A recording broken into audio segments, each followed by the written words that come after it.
तर माझ्या बालमित्रांनो, आता आपण पाठ 9 शिकणार आहोत आणि या पाठाचं नाव आहे भेदभाव। स्वागत आणि नयना दोघे बहीण भाऊ होते।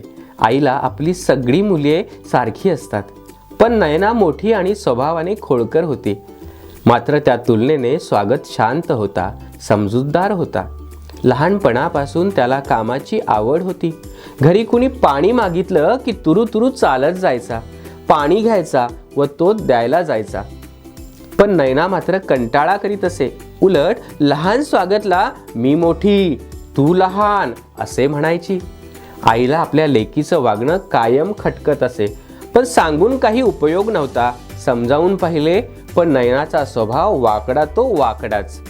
उलट ती म्हणायची, स्वागत आल्यापासून माझा लाड कमी झाला, मला प्रत्येक गोष्टीत वाटेकरी आला। आजी आजोबा समजावून सांगत होते, पण त्याचा कोणताच परिणाम होत नव्हता। उलट त्याच्यावरचा तिचा राग वाढतच होता। नयनाला राग येणे सहज घडून जाते। मोठ्या मुलांना पालक गृहीत धरतात। लहानांमुळे मोठ्यांसोबत किंचित फरकही होतो। लहान असल्यामुळे थोडे काकणभर अधिक कौतुक होते। परिणामी ती तेढ वाढते। यावर पर्याय एकच, तो म्हणजे समान वागणूक याची जाणीव आईला झाली।